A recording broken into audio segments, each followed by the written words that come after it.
Scott Frost has to close the talent gap for UCF and the rest of the league, but how long until he has a winner?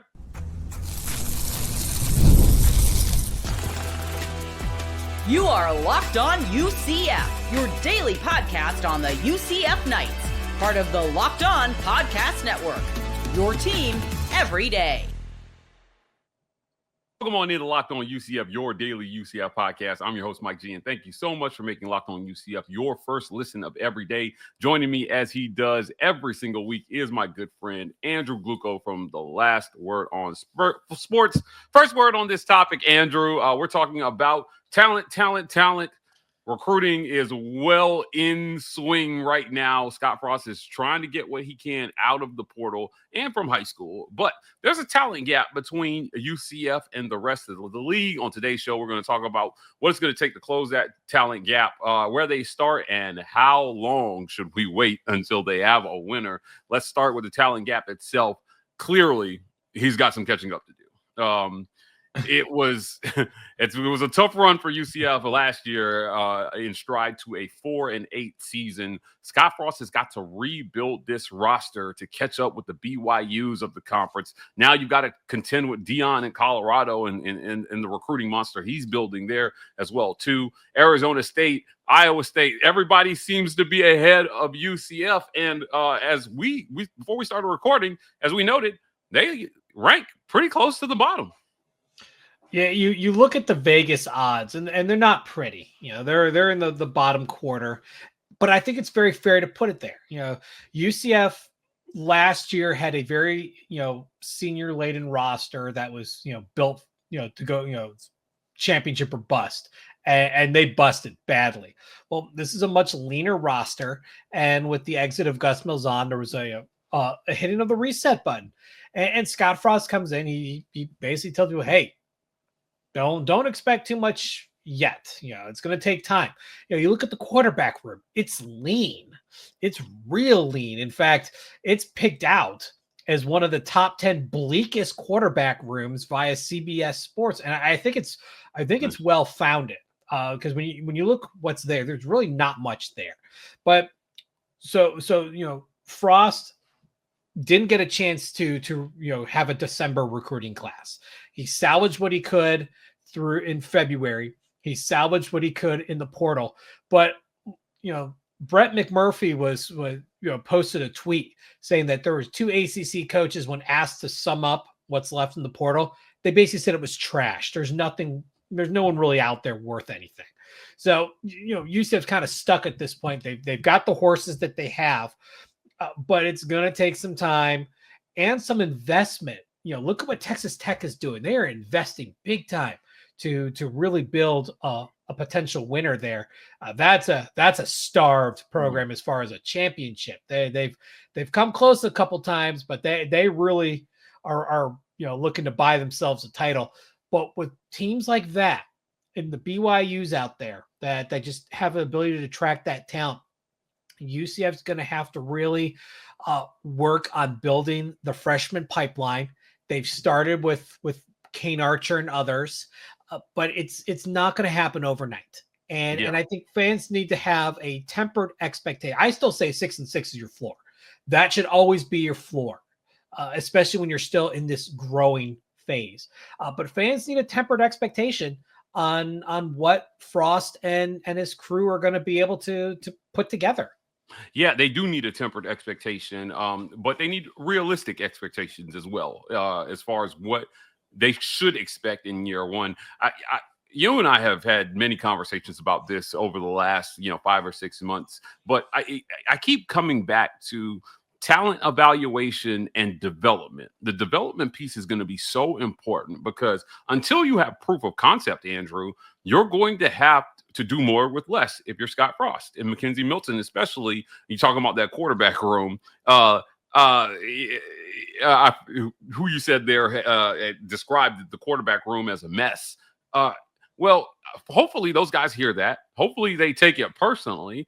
And I think UCF has the right combination, the right ingredients with Scott Frost and McKenzie Milton to be able to make a lot of people who are writing those things say, hey, you know what? credit to those guys. We didn't see this coming. We didn't see a star in that QB room. And what we had, maybe not a star, but solid QB play, because they're consistently calling the right plays and putting guys in the right position to do what they do best. Talking about Cam Fancher and Tavin Jackson, those guys will be so much of the storyline about what we think of UCF this season. I have to believe UCF will go as that quarterback room goes. Right. So Will Backus is the one who wrote for CBS Sports this article. I just want to read the blurb on it. It's out there. It's the top 10 bleakest quarterback situations among the. Oh my God, what a terrible storyline. It's not, it's not pretty, but they talk about, they're solid athletes here, but there's a lot of unproven stuff. So here, I'm going to read it. It says UCF certainly has options, even if none of them really move the needle. Fancher started 26 games at Marshall and Florida Atlantic, but his best year came in 2023 when he threw for 2,162 yards and 11 touchdowns. He has passed for 27 career touchdowns to 23 interceptions. Jackson and Brown are solid athletes, but the former couldn't hold down a starting spot in Indiana, and the latter threw 4 interceptions in 2 starts for UCF last season. Yeah, I mean, when you look at it on the surface, it's not impressive. But Curtis Rourke had an amazing run last year in Indiana, and Jackson was stuck behind him. And, what are you going to do? And Brown had his opportunities and failed. No, lack of better term, he failed. This is a different offensive style that will play differently. I think that allows a guy like Jackson to maybe settle into that role a little bit. But this is still a transition year. That's why you talk about development. I agree with you. Development's so important. You got to get, you can only plug in so long on the transfer portal. That's what it is for. It's for plugging holes. You gotta create a workable pipeline of freshmen that are the type of athlete you're looking for and can build. That's why a guy, they're aiming for Archer. Kane Archer is the type of player they're looking for. Tavin Jackson was the kind of player that was available. There's a difference in. I like that. Yeah. I like that. The guy they're looking for versus the guy that's available, right? Like, it's interesting that you say that, right? Because so in the beginning, when you're rebuilding a program, to some extent, you have to take what's available, or again, you've got to reach for those hidden gems. I think that Scott Frost and McKenzie Milton are going to do a really good job of that here, but fans should be prepared for it to look a little rough in year one until you start to close that talent gap. I think I'll think a little bit more. I cut you off there, but before we move on, I did want to let you finish your thoughts on this topic. Well, it's not just a quarterback room. I wanted to say, and part of what makes this such a large project is it's not just there. The wide receiver room is basically brand new. You had a bunch of players that either graduated or went through the portal. They didn't hold on to really much of anyone. They have a couple tight ends that had some minimal stats, and that's really it. Everyone's brand new. So there's a lot of unproven talent. And that's one reason why the expectations for UCF are very low. But I want to stress, historically, UCF has done very well when no one expects anything of them. The more expectation that is brought onto UCF, usually the bigger their fall from grace is. They work better with a chip on their shoulder. It's the nature of the school. It's the young and up and comer. That's how they've operated. So it's no different. And I think aside from the fan base relishing this, I think the players will relish this as well. Yeah, I do too. Like, and when you look at it, you're thinking to yourself, you're like, hey, at some point you want to be the program that plays well as a front runner, right? When they expect you to do well and you do well, but it's going to take some time to get them there. But look, where do they start? There's a lot of debate right now about whether high school recruiting is still the bedrock of a solid, sustainable program, or whether coaches should be leaning into the portal. Andrew, we'll talk about where UCF starts right after a quick word from our sponsors. This episode of Locked On UCF is brought to you by our friends at Monarch Money. Ever check your bank account and wonder, where did all my money go? I know I do. Between dining out, online shopping, and entertainment, it's easy to lose track, guys. That's where Monarch Money comes in, your personal CFO giving you full visibility and control over your finances. Monarch Money isn't just a budgeting app. It's a complete financial command center. You can track all your accounts, investments, and spending in one place, so you stop just managing your money and start building wealth. You got surprising insights, all in one convenience, and easy collaboration. So if you have somebody who you manage accounts with, you guys can share your progress together. Take control of your finances with Monarch Money. Use code LOCKEDONCOLLEGE at monarchmoney.com for 50% off your first year. That's monarchmoney.com, code LOCKEDONCOLLEGE for half off your first year. Where do they start? Where do they start? Where do they start? Should Scott Frost lean into the portal, or should he continue lean into high school? Now, I can tell you I've had this debate across fan bases and platforms and shows where there are some coaches out there that feel like the portal is now the new way of the world. And there are other coaches that feel like, hey, you know what? If you want to build a sustainable winner, you have to have put most of 80% of your time into strong high school recruiting. Yeah, I think that this could vary from conference to conference depending on your situation. But, what do you think about which way Scott Frost and McKenzie Milton should lean, especially on offense? Should these guys be leaning into high school recruiting, or should they be looking to the portal to see how quickly they can build a winner? Oh, you got to lean into high school on this one. If you want to build sustainability, you lean into high school. The portal fills holes because you're not going to be able to retain all your roster, and there's going to be times where you can actually improve it in the portal, but you can't rely on the portal. This was part of Gus Malzahn's problem. It wasn't just the play calling issues and whatnot. It was the patchwork that was, especially on defense, that was growing. The linebacking core was a patchwork of senior transfers, 1-year rentals, and so there was a lot of continuity issues. Going from 1 year to the next, you're basically hitting a reset button in a lot of areas. Linebacker was the one that was worst hit. Conversely, the offensive line benefited from the transfer portal, as did, the wide receiver room. You look at UCF's wide receivers, Javon Baker, Kobe Hudson, Trent Whittemore, they were all transfers. And so, there are times where it comes in handy, but, when you want to develop continuity, which Gus did not, you need to lean into the high school level and develop, because then you invest in retaining your talent. Look at Ohio State. Ohio State's, they spent all this money. Well, yeah, you know how much, over 90% of it was retention. They barely pulled it, and other than like Caleb Downs, there was really no one else of note that they brought in.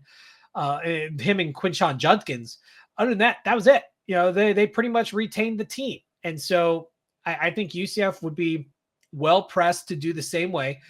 Take your time. You have time. The administration is giving you time. Use it.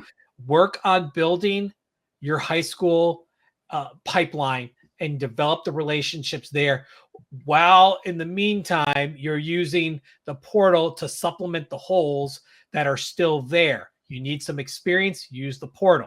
You're a little bit short on sheer numbers, use the portal.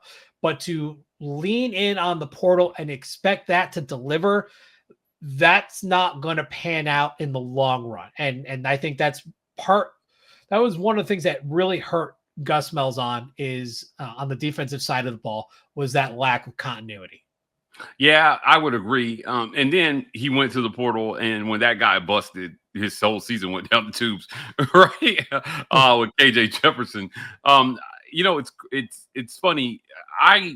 In this conversation, I would argue that the portal is the more expensive option of the two as well right now with NIL. And if you're UCF, you don't necessarily have those kind of funds. So you not only you've got to spend, but you've got to spend more wisely than your peers because you don't have as much money to spend a bunch of money on a guy, and then if he busts out, you don't have other options. Because you can't afford to cultivate other options monetarily. I'm going to take it a step further. You have to overpay. If Ohio State offers $1 million and UCF offers $1 million, the player is has a good chance of going with Ohio State because they have a better chance of being a championship team and has more of a track record of putting players in the NFL and all that jazz. Not to say UCF can't do it, but it's hard when you're competing against, those blue blood programs. So it gets to the point where you almost have to overpay to compensate for the lack of history and the lack of that notoriety, that cachet of popularity that comes with an Ohio State or a Michigan or an Alabama or Georgia, one of those schools. The other thing to keep in mind is the transfers that worked out well for UCF.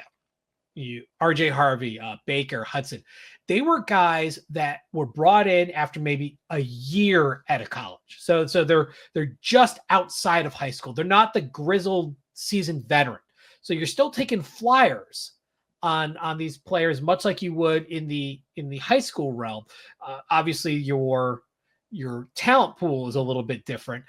But if UCF needs to lean in on the transfer portal from a depth standpoint, they really should be looking at freshmen in the portal, redshirt freshmen in the portal that have multiple years left that they can develop and bring them to the next level. Because, Baker had really no history when he was brought over from Alabama. I mean, very, very little in statistics.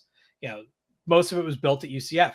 Now, Kobe Hudson had a really strong year and was the leading receiver for the Tigers when he left. He left and wanted to go to Gus, but he's more of an exception at that point. RJ Harvey, he redshirted his first year. He was a quarterback in Virginia, and then he switched positions to running back, and the rest is history. But still very young, not upperclassmen. Those guys you can bring in for cheaper and develop if you could see that right spark of character or talent or something there that you like, okay, I can develop this. Yeah. But again, that goes back to lean into the high school thing. 1 year out of college isn't that much of a difference. 1 year out of high school in college is not a huge difference than a senior. You get a little bit of college experience, but not a whole lot. And you're not, a guy who's going to create a bidding war against, one of those other bigger schools. Yeah. You got to close the talent gap. You've got to lean into high school recruiting and, fill needs with the portal and all that. You need a reasonable timeline for expectation. How long should UCF fans have to wait for this to look like a Scott Frost coached team? We'll talk about that next on Locked on UCF.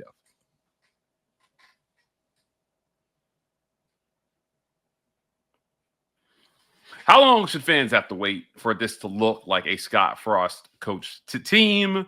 If you're talking about building a winner and building it from high school, the old sayings about you never know how good a recruiting class is until 2, 3, sometimes maybe even 4 years in, depending on if kids redshirting seems like it's becoming less and less prevalent these days.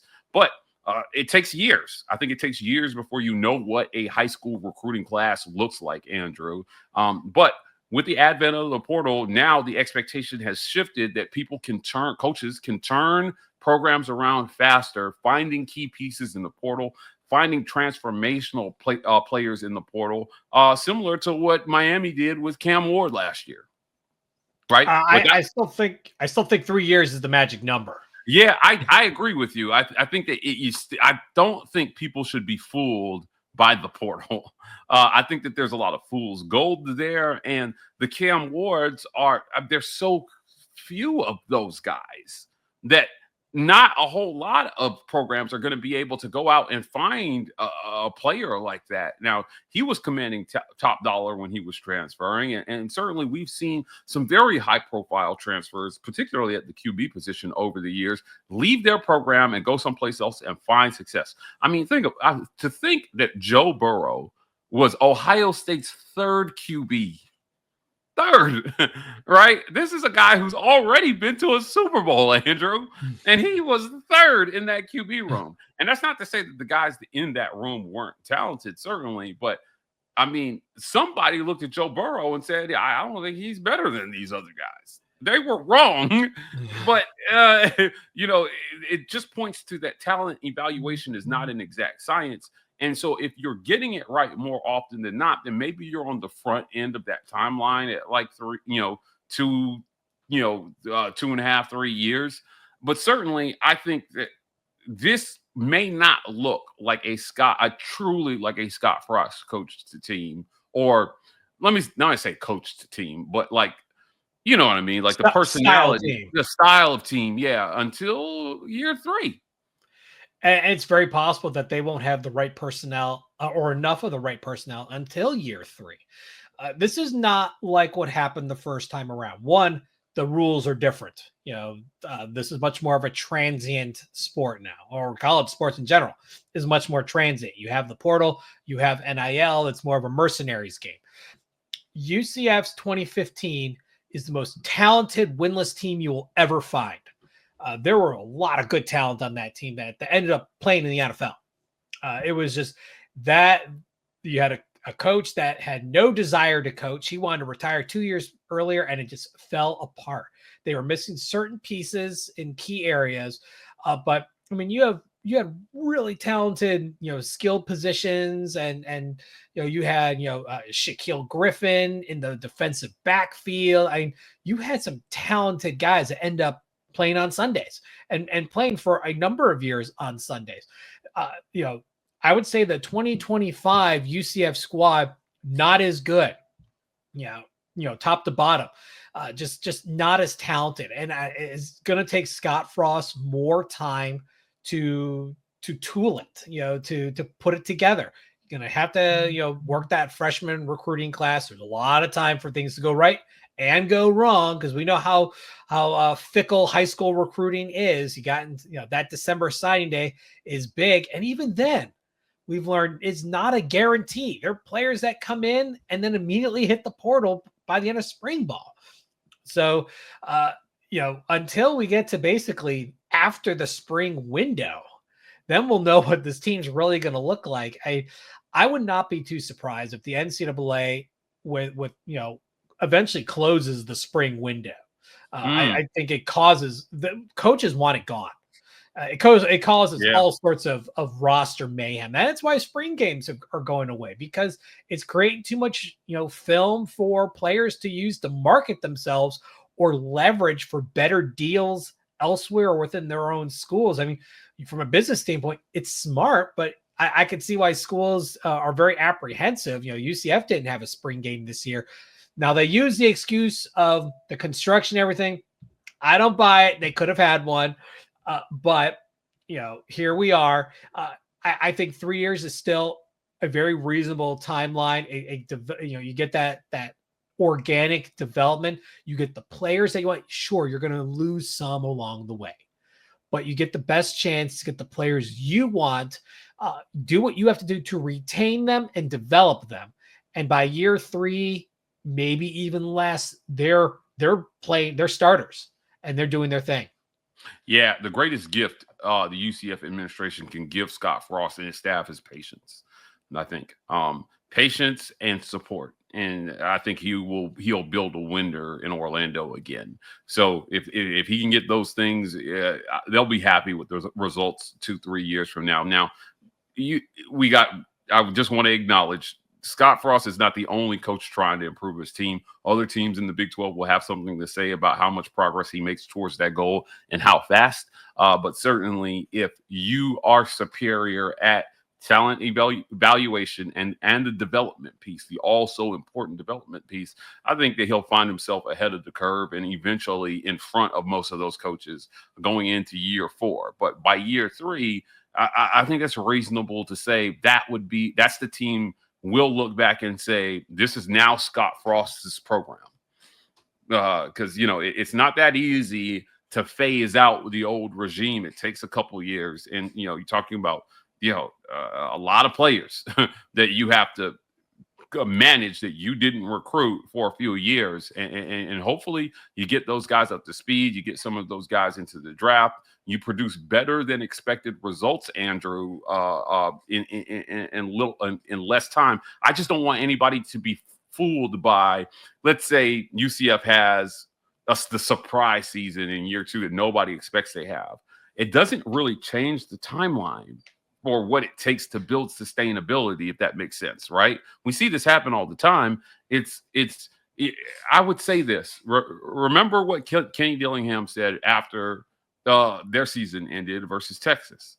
They had the dream season. They were picked to finish dead last, and they won the Big 12, gave us the most entertaining bowl game I think that we saw in the playoffs with Texas. And after it was over, the first thing he said was, give me money so I can sustain this, right? Like he knows it's not sustainable if we don't have money, guys. So he knows, and I think that he doesn't want people to expect that next year. I believe this. I believe he does in his heart. He doesn't want people in Tempe to expect that next year because he knows how much talent he's turning over, right? He knows Cam Scatteraboo is not back. And he knows that he does not have the money that his peers have in conference to develop a sustainable winner. So that patience is key. And I think that UCF is going to get there under Scott Frost, but it's important that they don't become their own worst enemy as a fan base along the way, expecting miracles in year 2. You've got to stay grounded. You got to stay focused on what this guy is trying to build, and you got to give these guys the time to build it. Great conversation, Andrew. I want to thank you for joining me today. As always, before we get out of here, tell people where they can find you.